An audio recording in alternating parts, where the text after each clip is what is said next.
الأهلي بيتعادل مع المحلة. التعادل التاني ليه أول تلات ماتشات.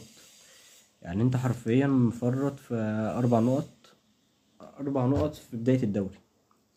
مفرط في 4 نقط ولسه عندك الماتشات الجاية حرفيا موت. يعني انت الماتش الجاي هتلعب بيراميدز ومش عارف انت هتلعبه ازاي بالشكل ده.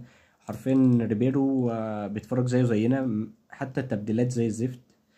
هنتكلم النهارده التشكيل كان متغير يعتبر لعيبة كتير عن الماتشات اللي فاتت. يعني لقينا الشناوي رجع، لقينا أشرف داري بدأ، بيكهام، ده كله عشان في لعيبة موقوفة وفي لعيبة مصابة كتير في خط الدفاع. مش عارف ايه لعنة الإصابات اللي عمالة رجعت تاني دي. وشفنا عمر كمال بيبدأ وبيطلع في الشوط التاني. انت مش فاهم الدنيا، مش فاهم اصلا كريم فؤاد بيلعب باك يمين ولا باك شمال، وكوكا بيلعب نص ولا بيلعب باك شمال.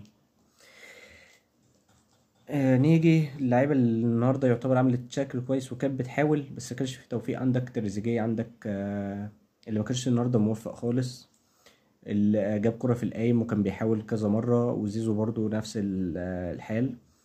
واشرف داري النهارده كان عمل شكل كويس في الدفاع وكان ممكن يجيب جون عالمي. الكرة اللي جت في العارضة. يعني النهارده مفيش توفيق. وحتى اللعيبه اللي نازله مش فاهم، انت تحسهم اصلا نازلين في ماتش اعتزالهم. انا مش فاهم يعني حسين الشحات نازل تحسه شايل هموم الدنيا كلها. كل الدعم للنادي الاهلي في اللي جاي، وباذن الله ماتش بيراميدز نكسبه رغم ان انا مش متفائل. بس يعني دايما باذن الله يعني بنحط المكسب للاهلي، احتماليه الفوز دايما للاهلي. السلام عليكم.